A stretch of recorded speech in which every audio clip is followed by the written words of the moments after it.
Antônio, já que tu quer Mas bagunça cadê na aqui tua a live, Guerra a dos obra está aqui. Judeus?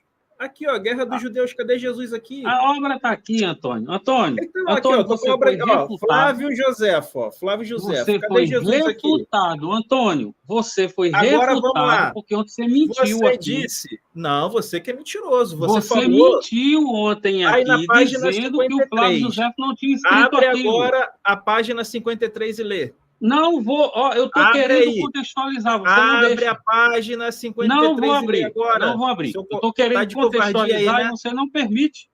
Você não Professor permite. Fábio Sabino, boa noite, meu querido. Coloca a ordem aí, Fábio Sabino. Coloca a ordem aí. O Coloca aí. Fala malabarismo para do todo mundo falar seu Jeremias, tempo.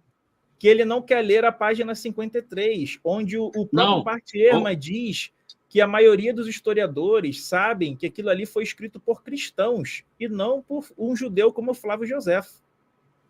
Não é isso, Jeremias? Está se recusando a ler por quê? Vamos lá, vamos lá. O professor Fábio Sabino, muito boa noite. Vou me dirigir, então, diretamente ao senhor. Veja bem. Correu. Eu posso falar ou não? Posso falar ou não? Correu, pô. Tem que sinalizar que correu. Impressionante. Eu disse repetidas vezes ontem que aquele trecho que ele tinha selecionado foi um trecho deliberado que ele selecionou, fez um recorte e disse, olha aqui, esse trecho aqui está dizendo que um homem que era judeu, como Flávio José, não poderia ter feito aquilo. Agora, eu vou abrir onde ele falou. Eu vou abrir onde ele falou, vocês vão ver só. Abre aí, 53, e lê pra gente. Página 53, não é isso? Isso, lê aí pra gente aí. Isso. Vamos lá, mas você não vai me interromper, por favor. Tá, nesta época surgiu Jesus, um homem sábio, se é que pode chamá-lo de homem, pois ele era realizador de feitos surpreendentes, um mestre de pessoas que recebem a verdade com prazer. Ele conquistou seguidores entre vários judeus, entre várias pessoas de origem grega. Ele era o Messias, por Pilatos, devido a acusações feitas. Aí, não, essa parte aqui que eu li, né? Vamos ver Professor Sabino quer falar aí, deixa o professor Sabino falar aí. Ô, Jeremias, antes de você entrar no próximo texto, que é o capítulo 20, você está no capítulo 18 aí, deixa eu lhe fazer a pergunta. Leia novamente para mim, por favor. Qual parte aí o essa leitura que você acabou de ler, leia para mim novamente, você acabou de ler, leia novamente. Se é que podemos chamá-lo de homem, leia para mim, por favor. Não estou ouvindo bem, gente. Essa parte aqui que eu estava lendo, ó, é que José, do testemunho, já do testemunho? Leia novamente, por favor. Ok. Vou achar. Página 52. Vamos lá. Espera aí. Quando José narra... Esse aí já é o próprio paradoxon ergon poetes. Já é um termo cristão. Já não tem nada a ver com José. Olha aqui. Olha aqui.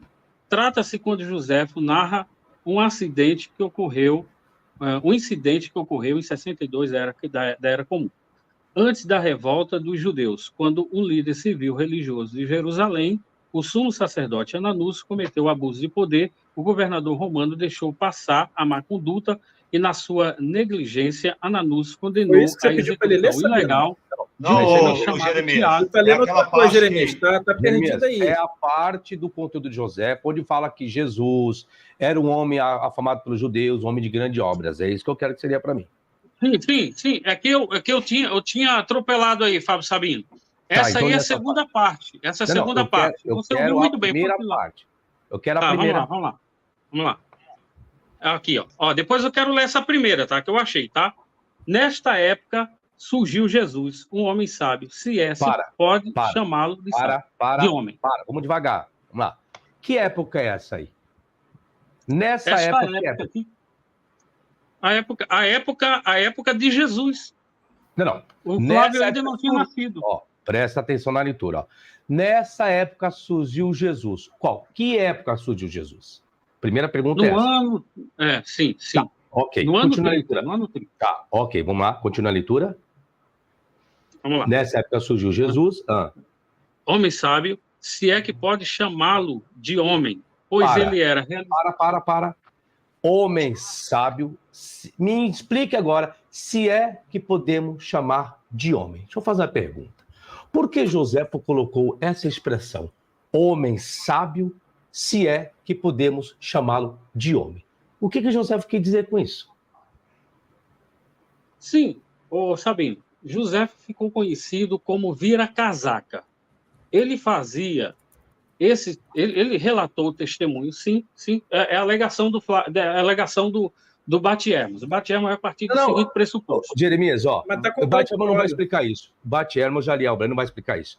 Veja bem, vamos supor que nós dois aqui agora estamos entrando em contato com a obra de José. Esquece Bate-Hermos, esquece todo mundo, ok? Esquece. Vamos nós entendermos o que Joséfo quis dizer com isso. Um homem sábio, se é que podemos chamá-lo de homem. Presta atenção. Joséfo era judeu e depois teve cidadania romana desde a época de Vespasiano. Ok. Joséfo está escrevendo as suas obras a partir de 95 depois de Cristo. As suas 5 obras, né? Mas vamos entender. Vamos lá, continue. Um homem sábio, se é que podemos chamar de homem. Continua a leitura agora, por favor. Rapidinho, esse se é que podemos chamá-lo de homem, Jeremias, está querendo dizer que Jesus é o quê? Está dizendo que ele é um homem espetacular, aquele que está transcendendo... Então, se é que podemos chamá-lo de homem, é que ele não seria humano, não é isso? Exatamente. Eu vou chegar lá. Eu não vou chegar lá. Vamos lá. É onde que eu quero chegar. Mas eu vou voltar também. Eu vou voltar lá no trecho lá, tá? Vamos lá. Pois ele era um realizador de feitos surpreendentes. Opa! Okay. Certo? Continue. Tá, tudo bem, né? Realizador de feitos surpreendentes. Um mestre de pessoas que recebem a verdade com prazer. Continue.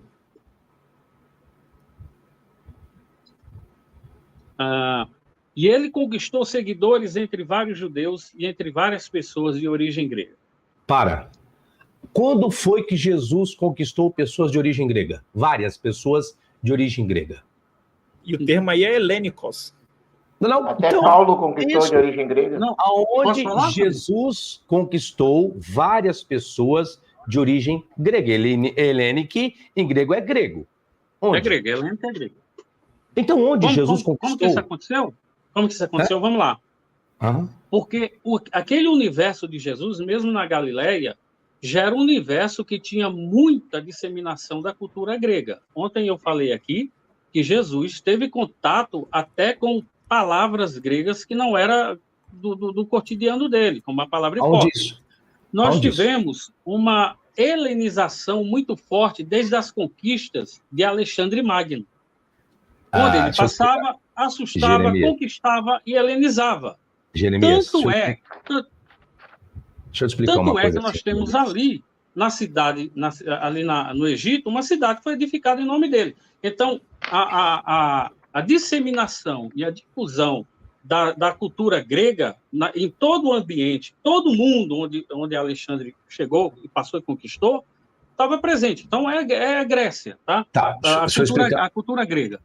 Entendi sua colocação. Deixa eu explicar uma coisa para você, Jeremias. Se José estiver correto, você tem que pegar todo o Novo Testamento, os 4 evangelhos e jogar no lixo. Sabe por quê? Porque Jesus não vem para os gregos. Jesus vem para os judeus. Se você acreditar que esse relato de José é verdadeiro, eu vou te trazer todas as provas dos 4 evangelhos que Jesus não vem para os gregos. Jesus vem para os judeus. Eu vim as ovelhas perdidas da casa de Israel. Jesus não vem para os gregos. Para quem falou isso? Na sua Bíblia? Jesus? Não está escrito, não? Não, estou perguntando para quem falou isso. Quem foi o interlocutor dele? Eu estou falando dentro dos evangelhos. Jesus dizendo... Tudo bem, Sabino, mas eu estou perguntando para o senhor, para o amigo, para quem foi o interlocutor, no caso, a interlocutora dele. Eu fui enviado as ovelhas perdidas da casa de Israel. Você acabou de falar. Quem foi essa pessoa? Jeremias, tem uma passagem no Evangelho de João. Não, peraí. Não, irmão, peraí, o Sabino vai responder. Só um minuto. O Sabino está dizendo o seguinte: Jesus não veio para os gregos, só para os judeus, né? Foi o que ele está falando. Aí ele teve a felicidade... Não sou eu que estou falando, isso aí é os seus 4 evangelhos. Aí o Sabino teve a felicidade de citar a palavra que Jesus disse para uma pessoa. Eu quero que ele diga para quem foi. Quem foi a interlocutora dele? Eu fui enviado... Calma. as ovelhas perdidas da casa de Israel. Certo? Quem foi o interlocutor? Você pode esperar eu pegar a passagem aqui? Se você puder esperar. Vamos lá.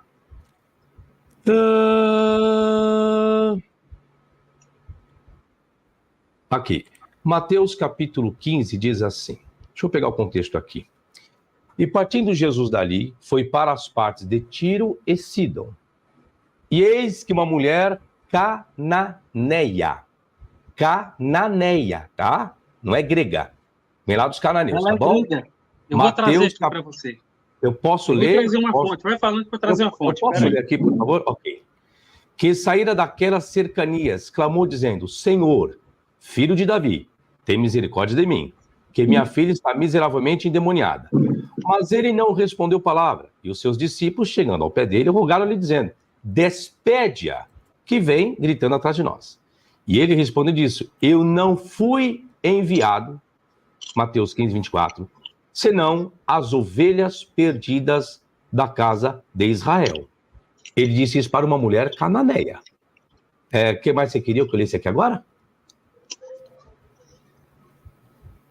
Espera aí que eu estou achando aqui uma referência. Ok. Ela era Ciro-Fenícia.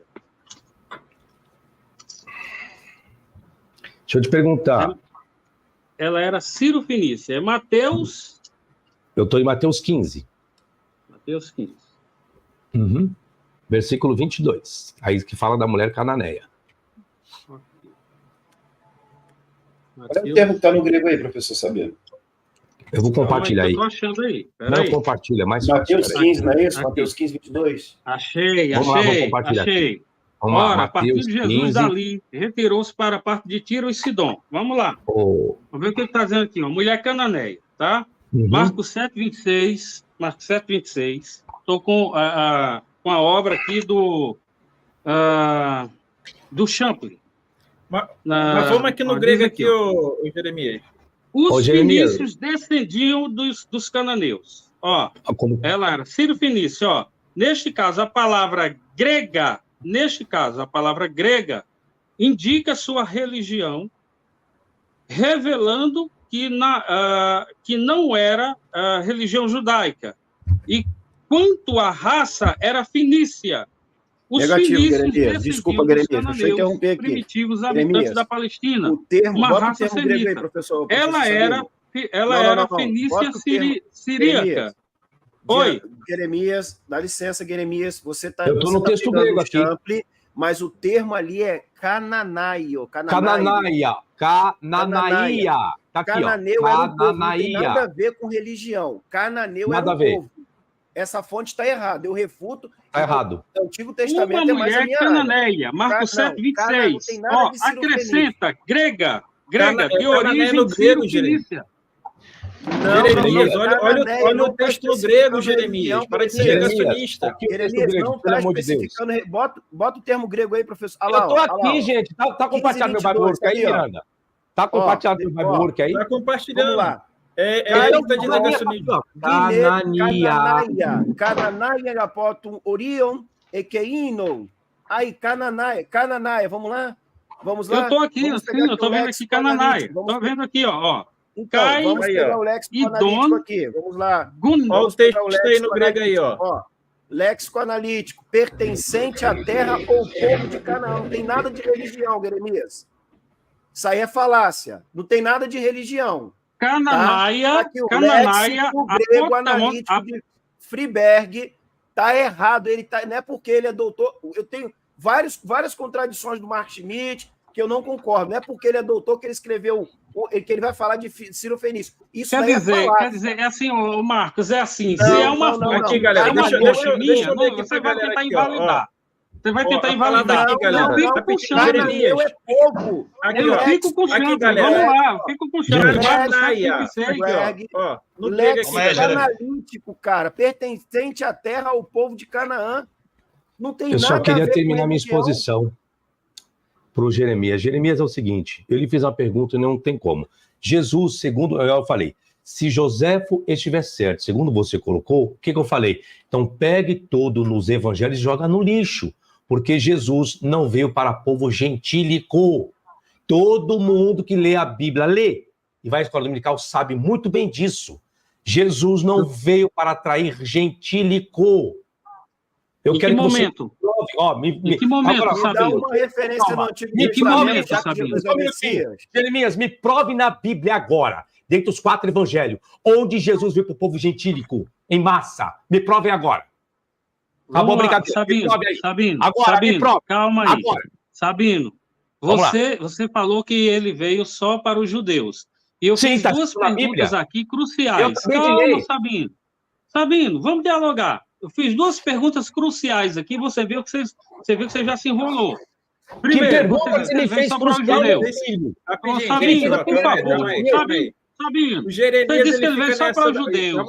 Aí depois você teve a infelicidade de dizer que eu fui enviado se nós ovelhas perdidas da casa de Israel. Aí eu falei para você, quem era a interlocutora? Uma cananeia. Quem era Sabino? Eu respondi cananeia. Eu respondi. Já não era só judeu. Já não era só judeu. E Jesus Jeremias, você não entendeu. Deixa eu responder. Jeremias, cananeu não é grego. Cananeu não é helênico. Deixa de ser burro. Cananeu não é helênico. E José está falando de helênico, grego e não cananeu. Você entendeu agora a minha questão ou não? Está difícil de entender. Vieram várias pessoas ter com Jesus. Várias pessoas. Cananeu não é grego, José, porque vieram várias pessoas. Tá, então você ó, veja bem, eu trouxe aqui... Professor Sabino, se eu estiver errado, você me corrige. E o professor Marcos. A não ser que o termo helênico aí pode se referir ao goi, ao gentil. Tá errado, né, no caso? Se o termo helênico... Por que não pode se referir ao mundo? E por que não pode se referir ao mundo? Englobaria cananeu. Sabino, e por que não pode se referir ao mundo, Sabino?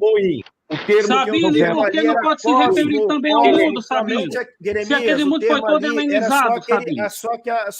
É só aquela área ali, Jeremias. Não era o mundo inteiro, não. De onde você tirou isso? Não, tudo bem, mas aquele era o mundo da época. Era o mundo da época. Eu posso dizer que Alexandre o Magno, ele conquistou e helenizou sem problema nenhum o mundo. Jeremias, quando Jesus sobe, você tem o quê? Você tem 120 seguidores de Jesus, que se reúnem lá no Pentecoste. Esses 120 seguidores de Jesus eram todos judeus. Você não tem nenhum grego, nenhum gentil. Lá então, no Pentecoste? No dia de Pentecoste, no máximo eu vejo o grego. Tem um gentil. Não, mas no Pentecostes vieram pessoas de... Tem lá uma série de pessoas... Não, mas você não tem nenhum gentil. Estou falando assim. Jesus, ele deixou uma igreja judaica. Só de judeus. Quando ele sobe. Jesus não vai aos céus depois dos 40 dias. Então, Jesus não sai do território de Israel. Jesus, ele não saiu da terra de Israel. Ele não foi pregar na Síria. Ele não foi pregar no Egito. Então, assim, o ministério de Jesus, segundo o professor Fábio Sabino, foi voltado apenas para os judeus. Entendeu? Apenas para os judeus. Apenas para os judeus. Apenas para os judeus, segundo Fábio Sabino.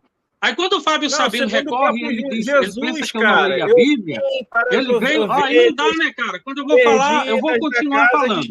Veio para que era seu, para que eram seus. Os seus não receberam, mas a todos, quanto receberam, deles o poder de serem feitos filhos de Deus. Então, no primeiro momento, foi a pergunta que eu fiz para o Sabino. Falei, Sabino, em que momento?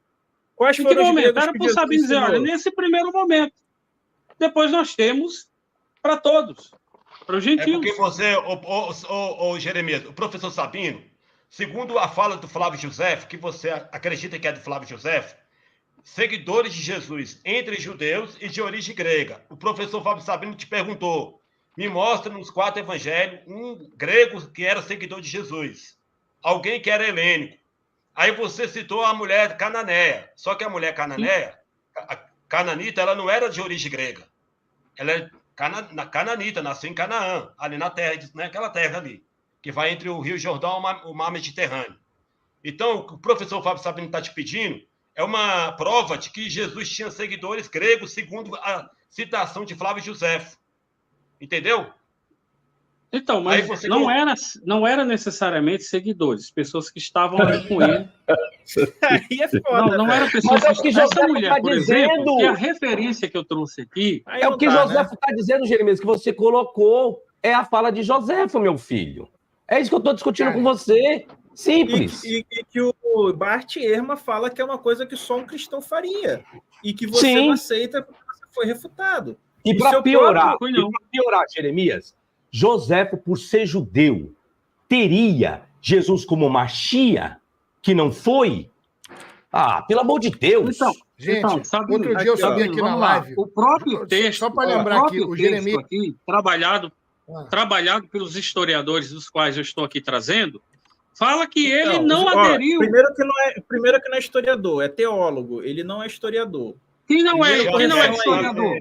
O Bart Ehrman, ele é teólogo. Isso. O Bart Ehrman fala na sua biografia que ele é historiador, então você vai lá e refute ele. Não é para mim, não. Eu não sou advogado dele, não. A gente pode abrir o currículo dele aqui agora. Os problemas dessa passagem são perceptíveis a qualquer um com o mínimo de conhecimento sobre Joséfo. Sabemos bastante sobre ele, tanto por meio da autobiografia que ele escreveu, quanto de outras autorreferências em seus escritos. Ele era, sem dúvidas, judeu e certamente nunca se converteu a um seguidor de Jesus. Essa passagem, no entanto, aqui é diversativa, contém comentários que apenas um cristão faria, que Jesus era mais do que um homem, que ele era o Messias e que ele ressuscitou dos mortos de acordo com a profecia das Escrituras. Para a maioria dos estudiosos, o judeu Flávio Joséfo nunca teria ou poderia ter escrito essas coisas, assim como esses comentários acabaram fazendo parte de seu texto. Aí eu te pergunto, Jeremias, isso aqui é o livro do Bart Ehrman que você trouxe como fonte. Aí o Bart Ehrman é que nem a Bíblia? Ele só serve quando convém? É só quando é interessante? Ou você vai admitir que a sua fonte te refutou? Ou é freestyle? Quando é conveniente, vale. Quando não é conveniente, não vale. Porque aí ele está falando. Você é da mesma forma. Testemunho, as você é da mesma forma. Só vale quando é conveniente para você. E aí, é da mesma forma. Antônio Miranda. Antônio Miranda. É o seguinte, eu queria mostrar aqui para vocês que existe... Uma outra prova que não é obra de Joséfo, Jeremias, eu vou te explicar. Você não vai encontrar nenhuma parte das Escrituras, conforme Joséfo coloca aí, que você está dizendo que é Joséfo, que vai falar a respeito das profecias de cumprimento da ressurreição de Jesus. Me encontra aí agora, na sua Bíblia, uma profecia que fala da ressurreição de Jesus. Me encontra. Sim, legal. É o seguinte, a gente está falando do testemunho flaviano, vocês agora vão entrar para a esfera do Cristo da fé. Não, calma. Não corra. Eu quero ainda a primeira, não concluir a primeira fala de José. Eu só quero que... Não, calma, me escute, me prove primeiro, depois você vai para o outro tópico. Me prova nessa fala ainda do primeiro José, eu quero discutir isso aí, é isso que eu gosto. Me encontre aí, Joséfo dizendo que a ressurreição de Jesus foi cumprimento de profecias que você falou, que isso é de José. Onde está escrito que Jesus ressuscitaria? Me encontra. Nas Escrituras? Vamos lá. Já que você entrou nessa, vamos então conversar sobre isso. Todos os textos que vão falar da messianidade de Jesus, a gente pega a partir da perspectiva de Jesus. São textos que ele visita, ele relê e ele aplica nele. Por exemplo, quando você tem apenas a ocorrência do profeta Jonas, para os judeus foi apenas aquilo que aconteceu. Foi lá, aquela coisa toda, engolido pelo peixe. Mas quando a elite judaica pede para Jesus um sinal da sua messianidade, Jesus diz, nenhum sinal vos será dado, senão o sinal do profeta Jonas. Então, ele revisita essa passagem e ele aplica para ele como um sinal, o que para os judeus não era. Então, o que acontece? E o sinal de Jonas, preste atenção. Partindo desse princípio, eu, como cristão, vou acreditar em Jesus como chave hermenêutica. Sabe, vou respondendo. Eu estou respondendo, Sabino. Eu estou respondendo, Sabino. Outra passagem tá falando, que os próprios apóstolos vão citar está lá no Salmo. O que para os judeus aquele Salmo era de uma forma, na perspectiva cristã não é. Que Jesus seria ressuscitado. Onde Jonas fala de Jesus ali, Jeremias? Jonas está falando de ressurreição? Jesus aplicou como ressurreição. Jesus disse. Assim como Jonas esteve 3 dias e 3 noites no ventre do peixe, assim importa que o Filho do Homem esteja no seio da terra. Isso não é ressurreição? Então, aí Jesus aludiu a sua ressurreição. Não, isso é ressurreição, sinal de Jonas? Vou ler novamente o versículo para você. Assim como Jonas esteve 3 dias e 3 noites no ventre do grande peixe, assim importa que o Filho do Homem esteja no seio da terra. Isso não é ressurreição, pelo amor de Deus. É ressurreição. É ressurreição. Jeremias. Aí ele estava morto. Aí ele estava morto, é uma alusão à ressurreição dele. Jonas estava morto. Jonas estava morto, Jesus só falava em parábolas. Jeremias, você poderia... Não, Marcos, eu vou ter que falar aqui com ele. Sabino, você poderia dizer o seguinte, você poderia dizer o seguinte, essa passagem não é profecia, você poderia dizer uma série de coisas, com base no judaísmo ortodoxo. Não, preciso falar. Agora, Jonas eu estou dizendo para Jeremias. você o seguinte, Sabino, todas as profecias eu só vejo a partir do que Jesus olhou, Sabino. Calma aí, Jeremias. Olha a confusão que o Jeremias faz. Jeremias, Jonas falou de Jesus e Jonas ressuscitou? Não, mas Jesus apontou como sinal para ele. Para sua ressurreição, morte e ressurreição. Que tem sobre Jesus? Quer ver uma outra coisa, Sabino? Quer ver uma outra coisa? Você também pode dizer aquela serpente antes de você fugir, era Jesus? Calma. Antes de você fugir, Jonas estava falando sobre Jesus e ele ressuscitou ou não? É uma interpretação sua? Sim, Jesus olha para ele e aplica quando Jonas estava no ventre do grande peixe, você faz a pergunta, eu tenho que responder, menino. Você faz a pergunta, eu tenho que responder, Antônio. Eu estou te perguntando de Jonas, eu estou te perguntando de Bíblia hebraica. Jeremias, Antônio, quando Jonas estava... Para de malabarismo, Jeremias. Para nós a pergunta é objetiva. Que temos Jesus como chave hermenêutica, Jesus está enxergando a sua sepultura, Antônio. E ele ressuscitou. Jesus está enxergando sua sepultura. E quando Jonas é cuspido pelo peixe, Jesus, para nós cristãos, Jeremias, é como se fosse a sua ressurreição. Não era 3 minutos, não, o negócio? Opa! Para nós cristãos é como se fosse. Sim, mano. Para nós, não. O tempo todo eu estou dizendo que a gente olha o Jesus. Que é a verdade. Ô, Marcos, a gente olha a partir da interpretação de Jesus, Marcos. Nós cristãos somos acima. Meu Bible, por favor, compartilha aí para mim. Eu acho que o Jeremias não sabe o que é a interpretação de texto. Cristão é como se fosse. Compartilha aí para mim, por favor. Não é prova, Jeremias. Compartilha aí. O título da live é Miranda, pode compartilhar, me avisa, por favor. Compartilhou aí o texto? Mateus 12:40 diz assim, Jeremias, preste atenção, por favor, ao que a sua Bíblia está dizendo. Pois como Jonas esteve 3 dias e 3 noites no ventre da baleia... Não assim é uma baleia, é um PT megalóide. Não, gente, eu só vou olhar se é o grande peixe, é a tradução em português, pelo amor de Deus, não compliquem.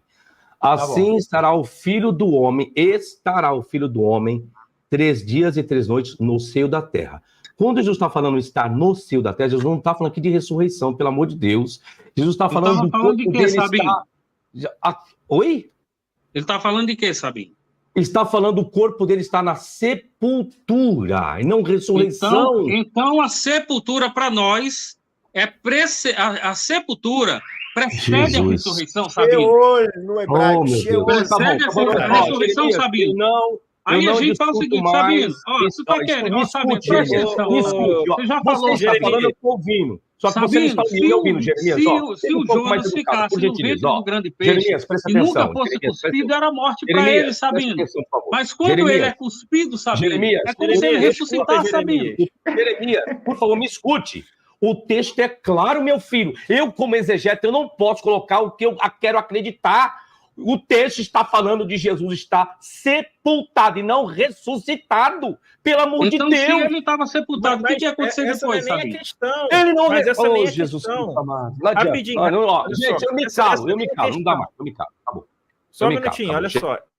Essa não é nem a questão. A questão é que quando se fala que as profecias, então tem que ser uma profecia que vem antes de Jesus. Não é uma interpretação que se faz nos textos evangélicos. Na questão de Jonas, não tem profecia ali. Jonas não está profetizando de Jesus, não tem Jesus ali, não existe Jesus. Não tava. E ali, Jonas não morreu. Jonas não está morto, Jonas não ressuscitou. É que você então quer você levar o pé da vir letra. com esse papo furado. É que tu quer levar o pé da letra na história quer levar de Jonas. O pé da letra. Primeiro que você quer levar o pé da letra. E com isso, Sabino saiu de uma questão. Primeiro o Sabino pode até dizer o seguinte, não, Jeremias, essa mulher... Deixa o cara falar aí, Jeremias. Deixa eu terminar, Jeremias. Primeira coisa, o texto não é uma profecia. Jonas não está falando de Jesus, não tem Jesus na Bíblia hebraica. Ali não se fala dele. Ali ele não morreu, ele não ressuscitou. Então você está pegando uma interpretação e você está fazendo uma exegese, colocando aquilo que você acha, que você pensa, para endossar uma questão cristã que foi colocada no texto de Flávio José. É o que ele chama de sensus pleno. Os cristãos pegam passagem do Antigo Testamento. Calma aí, Jeremias. Pegam passagem do Antigo Testamento, como Isaías 7,14, que aquele texto ali está se referindo, aquele contexto ali do rei Acaz. Então, o que o Jeremias está fazendo uso é do sensus pleno. Assim, o livro do Jonas, muitos teólogos cristãos de linha liberal já consideram como um mito, uma narrativa mitológica. E como você falou, a narrativa não é uma narrativa profética. Ele não é uma narrativa que traz alguma profecia. Então, assim, Jesus fez essa aplicação, e, na verdade, nem sei se foi ele que fez, porque os escritores do Novo Testamento também, no anseio de buscar no Antigo Testamento, na Taná, profecias que pudessem ratificar o messianismo de Jesus. É por isso que aquelas falas ali que está no texto de Joséfo não vem de judeu, vem de um cristão, como o Bart Ehrman falou. O Bart Ehrman fala, na fonte que o Jeremias trouxe, e ele está puto porque a fonte dele refutou ele. Está falando, essa questão de ressuscitar, de ele era o Cristo, é uma frase de um cristão. Então, quando o cristão fala, as profecias se cumpriram sobre ele, aquilo ali não é de um judeu, aquilo ali é de um cristão. E é o que o Bart Ehrman fala na fonte que o próprio Jeremias trouxe. Entenderam?